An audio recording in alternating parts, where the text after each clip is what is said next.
everybody, and welcome to the 2021 edition of the State of the Union organized by the European University Institute here in Florence. My name is Ruhs. I'm Deputy Director of the Migration Policy Institute here at the EUI, and I'm also a member of the Mercator Dialogue on Asylum and Migration, which is an international research alliance to inform European debates on asylum and migration policies. I'm delighted to introduce and chair this panel today on EUAfrica and EUTurkey cooperation on migration and refugee protection. We have an excellent group of panelists who I will introduce very briefly. First of all, I'm delighted to welcome Mr. Francisco André, who is Secretary of State for Foreign Affairs and Cooperation in Portugal. As all of you know, Portugal currently holds the presidency of the EU Council, so we are very grateful to the State Secretary for being here with us today. I'm also delighted to welcome Mr.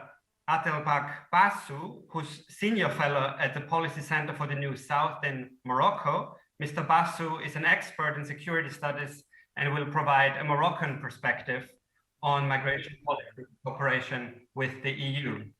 Due to technical difficulties, Mr. Bassou will hopefully join us very soon during the panel. I'm also happy to welcome Professor Cathryn Costello, who is Professor of Fundamental Rights at the Hertie School in Berlin, and she's an expert on European and international refugee and migration law.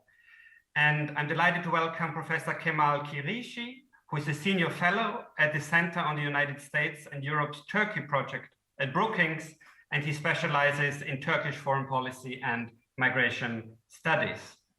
For those of you who are participating via the digital platform, you can check your live discussion box and you can post your questions for the panelists there, and I'll do my best in the second part of the panel to relate those questions to the speakers. You can also join our live poll, and if you're on Twitter and if you want to tweet, please make sure to use the hashtag SOU2021.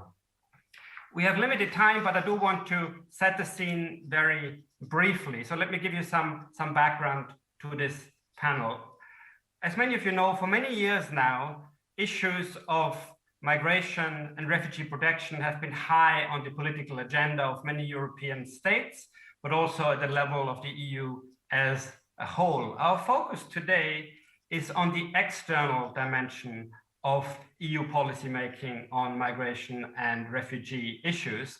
So that means how the European Union works with other countries to protect refugees, to control borders and reduce irregular migration, and also to open up legal pathways to the EU.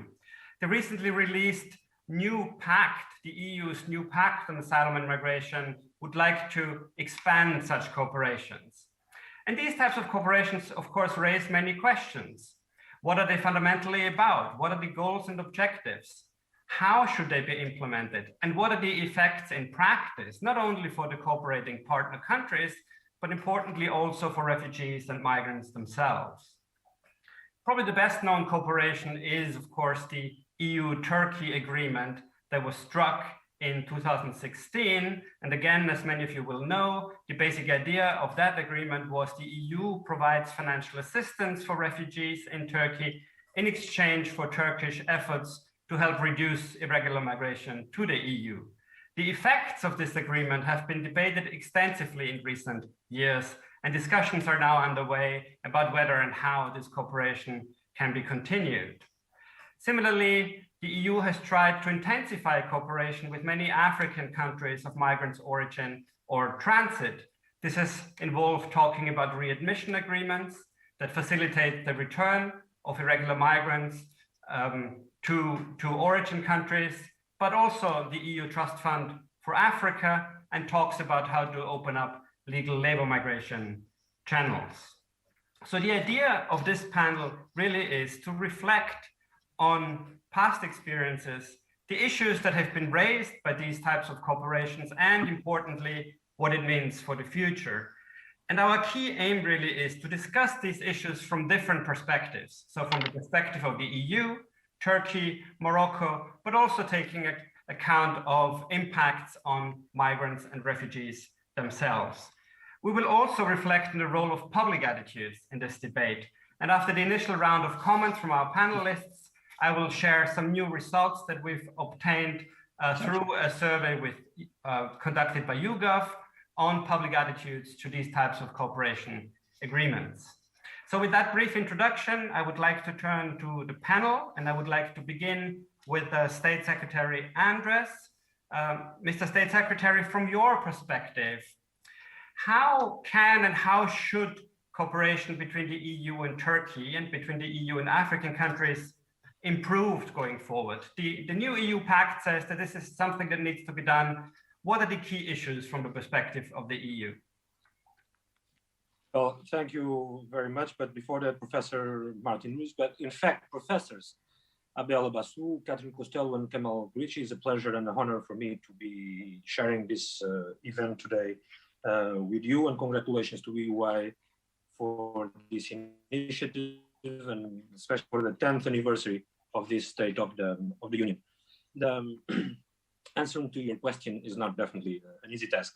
It's a complex issue, both for the EU external relations, but also within the European Union itself. Migration and asylum are sometimes misunderstood concepts, which are only taken from the security perspective, and we should look, as you say, and observe it from different angles. The adoption of the Pact on Migration and Asylum is a clear proof of the European willingness to lead and to act in a more serious and determined manner our approach to migration. And I mean migration in all its dimensions. And even more than that, the Pact provides the necessary tools for the European Union to manage migratory flows in a shared and responsible and solidarity-based manner in line with what are our European values. The external dimension of migration policies gathers today consensus among member states, particularly the strengthening of cooperation with countries of origin and transit. But such an approach must be comprehensive, tailor-made, and mutually beneficial. And at the same time, this cooperation must be developed as a long-term vision. Yet we cannot reduce this debate with our neighboring countries to security dimension, or even to the readmission. We must convene and use all tools and policy instruments that the European Union and also its member states for this approach. And this includes, of course, development cooperation, my field, legal migration, control of irregular migration, judicial cooperation, visa policy, and also the fight against the traffic of human beings. And we must tackle also the roots of irregular migration and strengthen the protection of migrants and asylum seekers, always ensuring the respect of their rights. And this should remain the main goals of the European Union and its member states, whether with Turkey or whether with Africa. And we, Portugal, as a member state, we consider, and we will still continue to emphasize this, that migrants should not be seen as a burden. On the contrary, we consider that migrants make vital contributions to the countries of destination. We are one example, and also to their home countries. They help to bridge the gaps in the labor market. They create new business opportunities. They add to our national tax base. And of course, they contribute to our cultural diversity and also to our society openness. And a fundamental aspect, they also are an important factor on the reverse of negative demographic trends. And at the same time, their transfers help to balance a lot the income of the countries of origin. Regarding Turkey, and answering specifically about Turkey, Turkey remains a key player with whom we need to continue to cooperate and manage the migration flows. We have a strategic interest in the development of a more cooperative and mutually beneficial relationship with Turkey through the adoption of a better and a positive agenda. On the other hand, it's also obvious that Turkey must show readiness to promote a genuine partnership with us and with our member states, and try to solve the differences through dialogue and in accordance with national law. And likewise, the same goes for Africa. The relationship and close cooperation between European Union and Africa in what regards the common management of migration flows is a paramount. The post-Cotonou agreement, just recently initialed, who's doing this semester, aims also to elevate the relationship with the African, Caribbean, and Pacific states into a more political and strategic partnership. And on this, before stopping, I would like to underline that we have now a new paradigm in the traditional donor-recipient relationship, but also the inclusion of provisions on investment, facilitation and protection, economic growth, fight against climate change, and as well as provisions on legal migration, return, and readmission. The objective is to implement a comprehensive and balanced approach to migration and to reap the benefits of a safe, orderly, and regular migration and mobility. And also, of course, to stop irregular migration by addressing its root causes and always in full respect of international law. And this is why we consider that this text that was now finalized will contribute to this equal and effective partnership. Thank you very much, State Secretary André. I think this was an excellent opening intervention, and thank you for highlighting the importance of thinking about these cooperations in quite comprehensive terms. I think in public debates, we often focus on border control, but as you highlight, to be effective and to be attractive to all sides, they need to include many other issues, including development considerations, and of course also refugee protection. Let me now turn to Professor Kirişci to talk about EUTurkey in particular and specifically to get a Turkish perspective on some of these issues. As many people watching this panel will know, the EUTurkey statement agreed in 2016 has been debated a lot. It seems that discussions are going on about a potential future cooperation. What is your perspective on what we have learned so far and in terms of going forward? Thank you, Professor Ruhs. I'm delighted to be part of this panel. Very briefly, I'd like to reflect on my perspective on the new pact and say a few words about the EU-Turkey statement. And then maybe in the second round, I can reflect how to move it forward. I appreciate that the new pact is still a proposal and it faces a multitude of challenges within the European Union. I have 2 points to make about it. The pact has been resembled to a building. The first floor is partnership with the third countries, and then you're familiar with the second and third one. What I'd like to highlight is that I was quite taken back that the new pact doesn't say anything about the basement.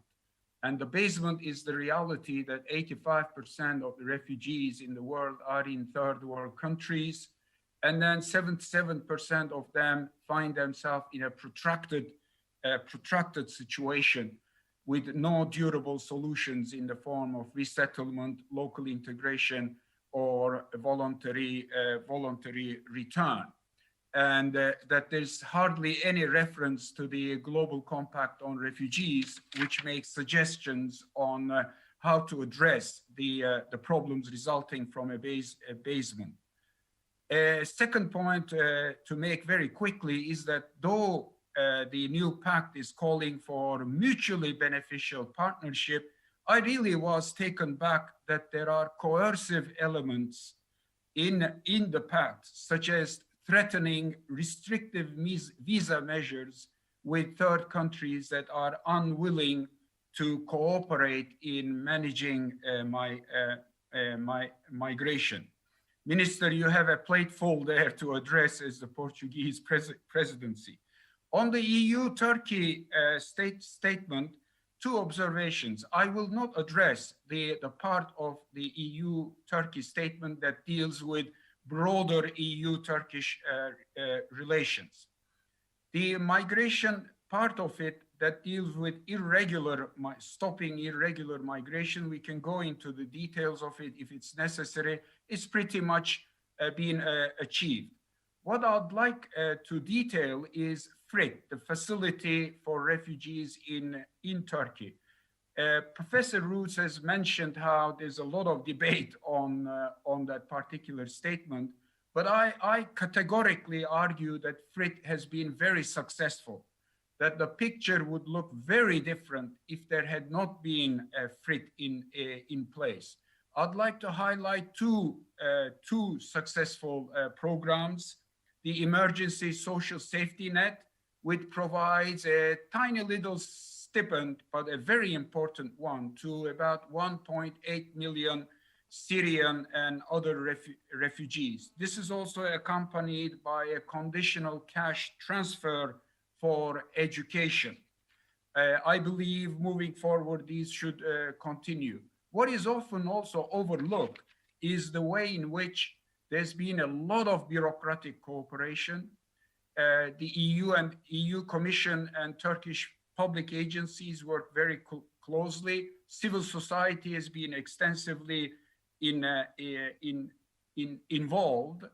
And the EU should be extremely happy against all the criticism that comes out of the EU against the statement, is that since 2016, Syrian refugees have become pretty much settled in Turkey, if not integrated. And when last year in February, March, there was that border crisis on the Greek border, very few Syrian refugees attempted to make it forward. How should we move forward? Well, Professor Ruhs has promised that he will ask me the question in the second round. Thank you. Indeed, thank you very much. I think it's been very useful to highlight the role of FRIT and the difference that EU money has made to help with refugee protection in Turkey. Let me turn now to Mr. Bassou. First of all, welcome, and we're delighted that we could solve our technical problems and you can join us.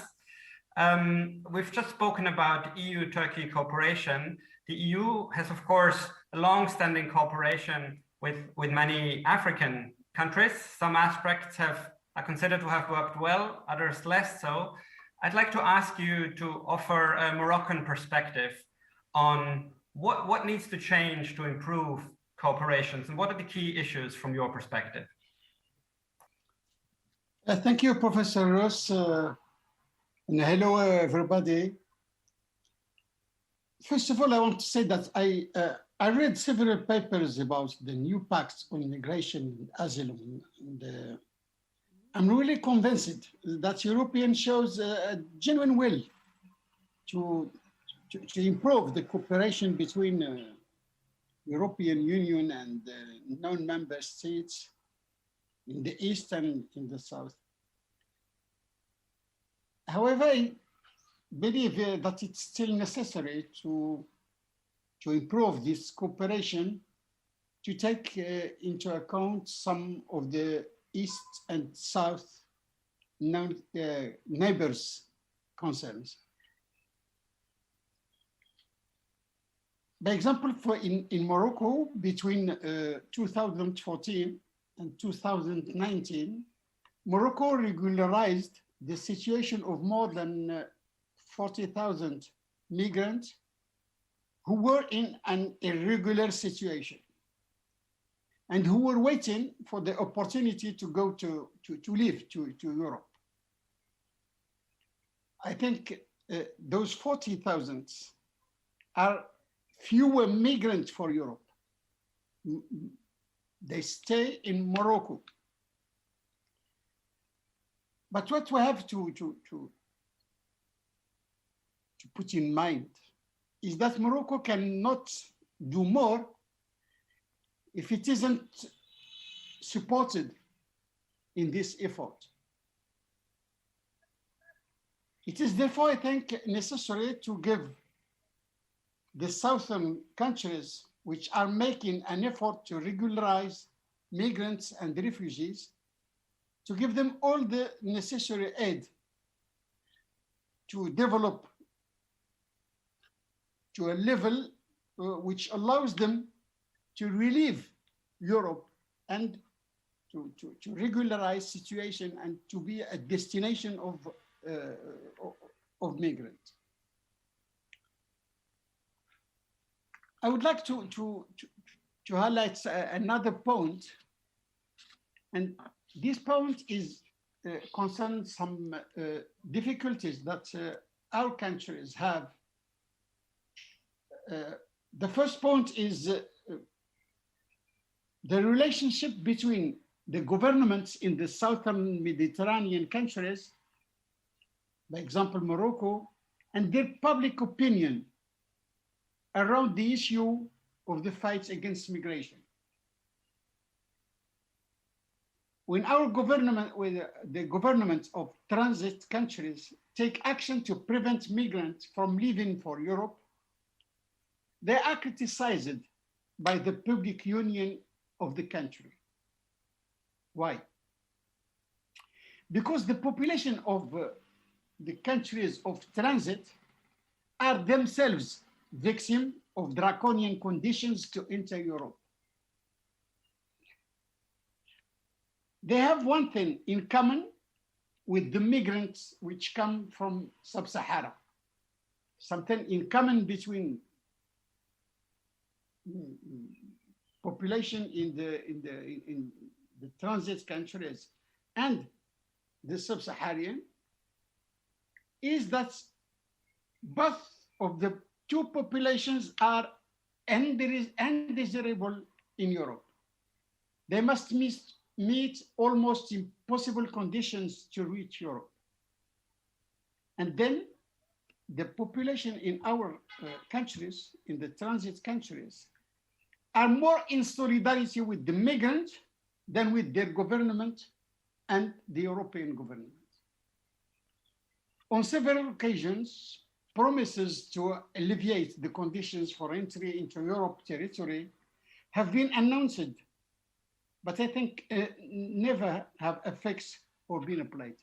And even when relief measures are applied, they are superficial, I think, and do not resolve entry issues.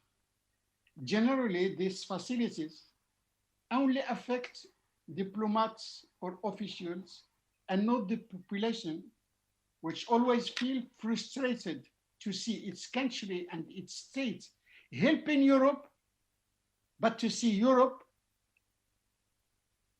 not accepting them. I think Europe must win the hearts of the population in the transit countries by granting them a special and privileged status when it comes to their access to Europe. I think by doing so, Europe will help governments of the transit countries to gain acceptance of the policy measures they undertake. I have some other points, but I think I will talk about in another range. Excellent. Thank you very much, particularly for highlighting also the important role, I think, of public attitudes, not only in Europe, of course, but also, as you say, in Morocco, in Turkey, and in the countries that Europe is trying to cooperate with. And we'll try to come back to that point a little bit later. I will now turn to Professor Costello, as I said, who is specializes in human rights and European migration laws. So, Cathryn, from your perspective, what key issues do these types of partnerships raise, and what can and should be improved? Thank you, Martin. I think, first of all, I wanted to highlight a question about voice, because so far, understandably, we've discussed these arrangements in terms of cooperation between the EU and particular states. And of course, especially when we're talking about refugee protection, refugees are by definition often, in a protracted sense, disenfranchised. So the question of rights and participation and voice is a really acute one. And obviously I can't take on that role, but I think by design, it's something we should all be thinking a lot harder about. In terms of these cooperative arrangements, of course, they're diverse, and of course, they have different objectives, but we also know that they have a very hard edge. And Professor Kirişci outlined some of the benign, in fact, in some ways, positive impact of the EU-Turkey deal. But of course, we have to take into account its negative impact on human rights. So this form of externalization involves a containment aspect. And as we know, the human rights situation on the Greek islands continues to deteriorate. And so I think we have to ask ourselves, what is the price of apparent success? And really, is apparent success if all we're really focusing on is diminishing irregular arrivals? And I really think, although it's quite clear that the EU-Turkey deal coincided with a very significant decline in numbers leaving Turkey and going, attempting to come to the EU to seek asylum, I mean, that process was already in decline. And I think we really need to be careful about a comfortable empirical assumption that the EU-Turkey deal was responsible in and of itself for stemming arrivals. Having said that, of course, these arrangements can be part of a system which does leverage better refugee protection and better refugee rights. Professor Kirişci mentioned financial support for Turkey, and of course that's been considerable. I think the evidence base to really assess its impact isn't there, but of course it's a considerable amount of money, and particularly for education and healthcare, it seems to go in the right directions. I think there are serious questions about non-Syrians, protection seekers in Turkey, and their lack of status and access to protection, though. I think the second dimension we might want to talk about and take a harder look at is the right to work. Certainly the formal right to work hasn't been granted to Syrians in Turkey in any great numbers. And perhaps the most interesting experiment in that respect, which is the Jordan Compact. I think there are also, although there are significant results in a way from the Jordan Compact, they're also hard to interpret, and there is a negative side. So one negative side might be that actually these moves to offer refugees access to the formal labor market, especially in states like Jordan, actually involve a lot of tied labor. And often refugees are very clear that that's not the kind of job they want. In the case of the Jordan Compact, it was expected that refugees would take jobs which would mean displacing tied, often women, migrant workers from Southeast Asia in the garment sector. And it's one of the reasons that didn't happen. So I think there are hard questions to answer there. There's been some wonderful studies on this. In particular, Jennifer Gordon for the ILO did a great study on these kinds of practices which aim to leverage the right to work, but we're not sure whether they're successful. And the final point that I wanted to make just very briefly was a broader question about framing and how we decide what is success. So I already suggested that we shouldn't be too comfortable in imagining that immobility or lack of irregular movement should always be a measure of success, particularly where these projects, as is the case with the EU Trust Fund for Africa, are development projects. So that might simply just distort our evaluation of what success is. But I think more deeply, there's a concern about return being a measure of success. So the EU really strong emphasis on return, which is in fact deportation, as being a key element of policy success, and a kind of a lack of discussion about regularization in Europe and whether states of origin can actually exercise their voice to bring pressure on EU member states to regularize irregular migrants as part of a sensible policy mix in Europe. And finally, on the question of framing and the question of how mobility is framed, I think there are really big questions to be asked, and I haven't found any good answers in the scholarship or in the policy literature about impact on regional mobility commitments, in particular in Africa. In ECOWAS, for example, in IGAD, I've read some reports suggesting that the way EU Trust Fund for Africa funding is framed has very different impacts in those two regions. But certainly, I think it's a big question for the EU as an entity which has thrived because of regional mobility to ask and consider whether its practices in African states are undermining African attempts at regional mobility on the continent and within regions on the continent. Thank you. Thank you very much, Cathryn. I think your important point about the question of how these partnerships are framed and discussed is a nice segue to what I want to do next, which is to briefly share some results from a YouGov survey that was conducted a few days ago. YouGov teamed up with the EUI, and this survey included questions about how the public in France, Germany, Italy, and the UK think about these types of cooperations. And I just want to show you a few results from this survey. I shall share my screen.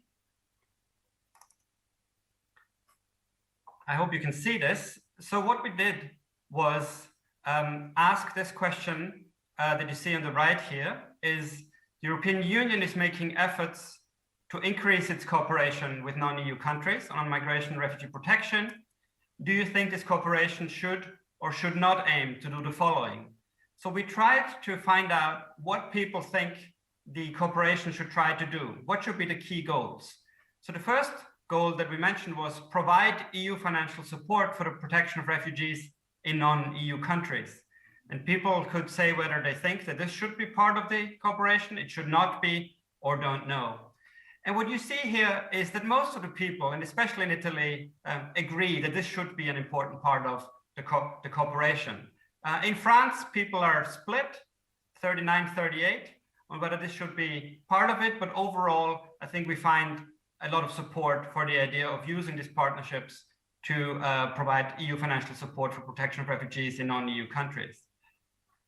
The second objective that we mentioned was whether the protection of refugees in the EU should be an important component. So it's not about only sending money and help out of the EU to help with refugee protection, but also protect refugees in the EU. And again, you see a lot of support here, but also some country differences. Interestingly, in Italy, 62% of the people agree, in the UK as well. Support in Germany and France is a bit lower, but almost half of people there as well agree that refugee protection in the EU should be a part of this. We asked about reducing illegal migration or irregular migration to the EU. Unsurprisingly, majorities in all countries agreed that this should be an important goal of the cooperation. Again, some country differences.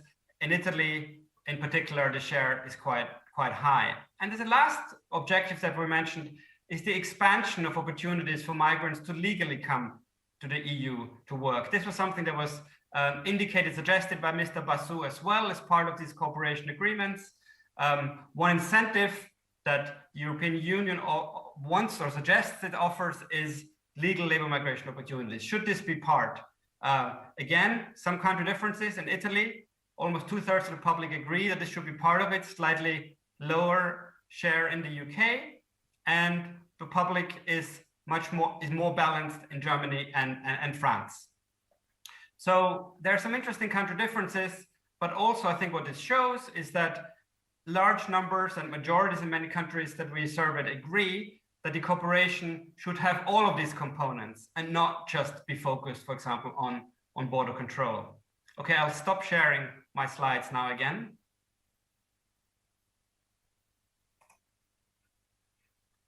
And I would, in the time remaining, about 15 minutes, I would like to return our panelists with some follow-up questions. I'm beginning to take some questions from the audience as well. I'd like to remind the audience that if you have questions, please post them in the chat, and I'll try to relay them to the panelists. Again, we'll start again with the State Secretary. If you want to respond to any of the issues that have been brought up by the other panelists, there's also a question from the audience, from Floria Birban, an EUI alumna, and she asks to what extent there's a common denominator between EU-Africa and EU-Turkey cooperation. And some people sometimes talk about EU-Turkey as a potential model for future EU-Africa cooperation. That is, of course, very much debated and contested. What are your views on this? If I could ask you to limit yourself to 2 or 3 minutes. Thank you. Thank you, Professor. I will do my best. Let me just start by saying that in my last intervention, I mentioned the post-Cotonou agreement as one opportunity to address the negative impacts of irregular immigration. But as some of our colleagues already here mentioned, to tackle this issue, we should not only use the approach of security, but also the approach of solidarity and cooperation. And for that, allow me to say that we need financial and political instruments. And this is why we worked so hard during this semester to reach an agreement with the European Parliament and with the Council, of course, to finally adopt and have an agreement on the NDC. The NDC is not only a strange acronym, is the financial instrument that will allow us to work on cooperation policies for neighboring and development and international cooperation for the next years. And just to have to give you a slight idea of what is at stake here, we are talking about an envelope of almost 80 billion euros until 27, of which almost 30 billion are dedicated to sub-Saharan Africa.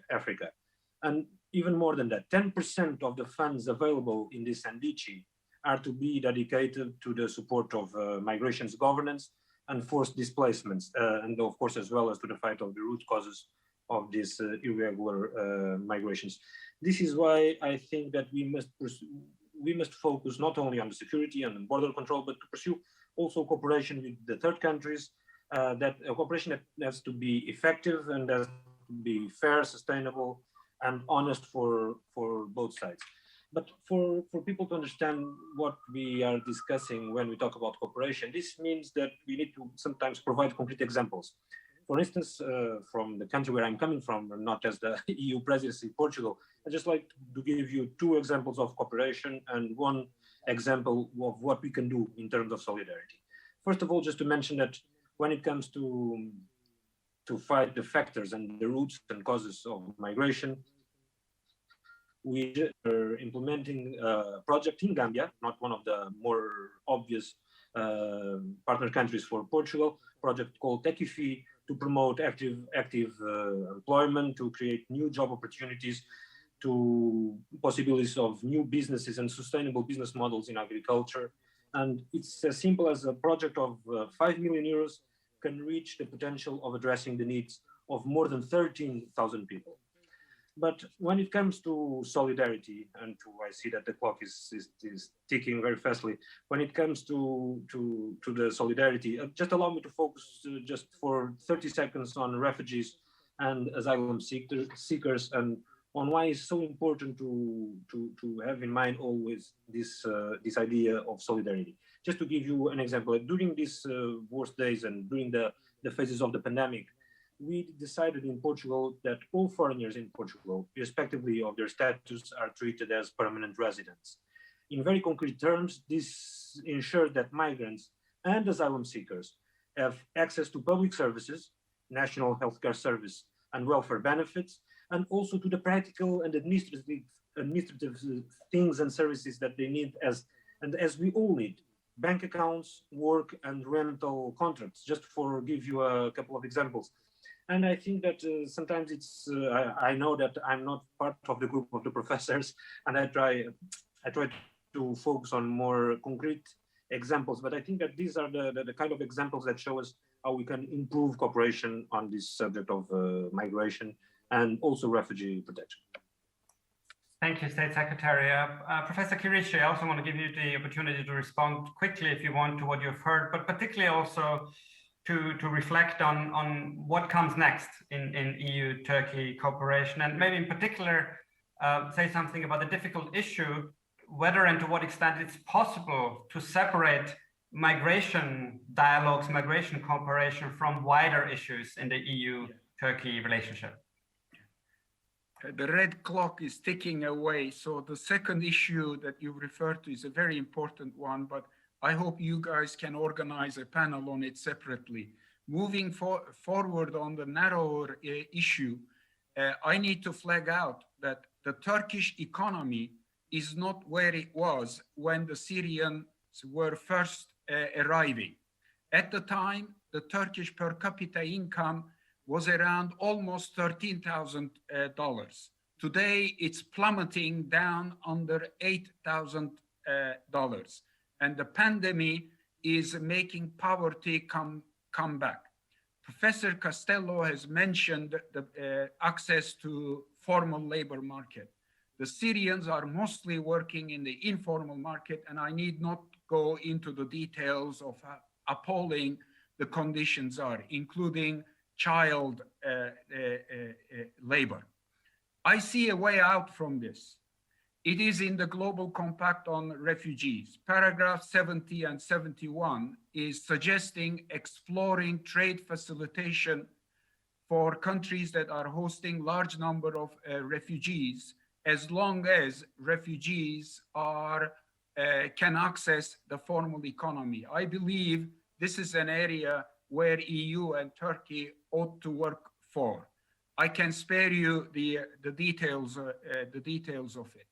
Another area that comes out of the Global Compact on Refugees, and we must not forget that this year is the 70th anniversary of the 1951 Geneva Convention. Resettlement is an important durable solution that needs to be revisited with a very open mind.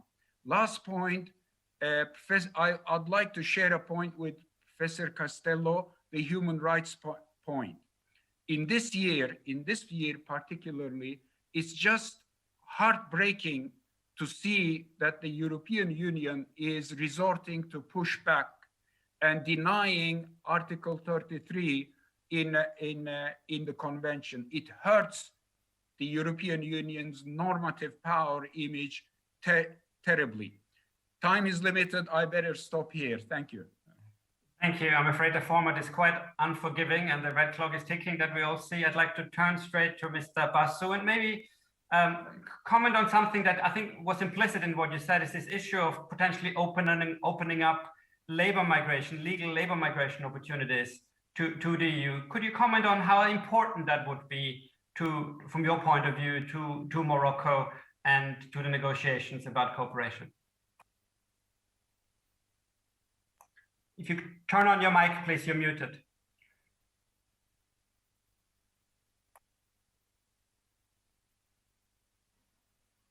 Yes, thank you, Professor. Yes, I think population here have to feel that they win something. I think, and I remember when I was young, in the 17th, I think, and the 18th, our parents, our families, went to France, Spain, Italy without visa. And always they stay there 3, 6, one year, month or 1 year, and they come back. They were sure if they want to come back to France or to Italy, they can. Now, when a Moroccan, the population goes to France, he know that if he comes back to Morocco, it will be very difficult to return to France. And then when he has the opportunity to go to France, he stays there, even illegally. I think this issue is very important, but I want to underline something else, and it's about our interlocutor. When the transit countries like Morocco want to negotiate the entry and the residence laws of their citizens in Europe or in European countries, they must address each European country alone, individually. But when it comes to cooperating to control migration to Europe, the interlocutor becomes Brussels, becomes Europe. Then we can't negotiate advantages for our citizens and migration problems at the same table or with the same interlocutor. Morocco, by example, must deal with France, Spain, Italy, Netherlands, Belgium, and so on to negotiate the situation of its citizens in Europe. But it comes to be the policeman in the borders of Europe, the interlocutor is Europe. I think countries like Morocco in the southern side of the Mediterranean must have the same one interlocutor for both the issues. Thank you for raising this very important issue about the role of the EU as a whole vis-a-vis individual member states, but also we could have a discussion also about the role of individual African states vis-a-vis the African Union in these discussions. Let me now turn immediately to Cathryn and include also a couple of questions from the audience. We had one question which asks, when these external arrangements lead to human rights violations, to what extent can the EU be held accountable? And another comment raises the kind of moral issues and concerns that such cooperation raises. So from your perspective, again, as somebody who kind of thinks about the legal aspects of it and who's done research, there's an obvious political imperative to control migration. Public attitudes seem to people want control, they want protection, but also control. How would you respond to some of these issues? I think one point that I would make about legal accountability and what the EUTurkey statement and the EU Trust Fund for Africa have in common is a crisis framing. In fact, the EU Trust Fund for Africa is legally an emergency measure, and that legally then allowed the EU to escape some of its own procurement laws in how it actually disperses funds. And so I think that's a question which has important implications both for legal and political accountability. And when is the migration crisis over? If all irregular migration is a crisis, then we've generated a way of thinking which is a perpetual crisis. I think with the EU-Turkey statement, notionally the EU is clearly responsible, but actual establishing legal accountability has been really difficult, including before the Court of Justice of the European Union, which deemed that the statement was not legally an EU measure. And also the attempts to trace accountability to actions of Frontex with regard to pushbacks have been difficult, although at the moment there are several different inquiries going on about Frontex actions. But of course, these are areas where there are complex shared responsibility. But I think in theory, the EU as an actor, compared to a lot of other international organizations, has a court, it has its own sort of set of a Charter of Fundamental Rights and legal accountability mechanisms. I wanted then to go to this broader question about the pole maybe and the way that it's framed, because of course it turns on this distinction between refugees and migrants. And you didn't actually pose a question about refugee mobility and people's right to flee. So you had a question about juxtaposing refugee protection here or there, and then a question about mobility in the form of migration. But of course, refugees need to flee, and ideally, they also need migration opportunities. So I think refugee mobility and questions about legalizing seeking asylum, I think they were at the heart of the 2015 refugee crisis, and the EU still hasn't really dealt with that issue. And I do agree with Professor Kirişci that resettlement is part of this discussion, but I think it's only part. Resettlement is a highly discretionary tool. And for refugees themselves, it denies them all agency and say in their future very often. So I think looking at, in the language of the Global Compact, complementary pathways, other ways to legalize access to asylum, those issues are just as urgent now as they were in 2015. Excellent, thank you very much. We have 1 minute left, which just gives me a chance to thank all of the panelists for participating. Obviously, the format is such that we've just discussed the tip of the iceberg of all these issues, but it was never the intention, of course, to give a comprehensive account. I think many of us here are working on these issues very actively.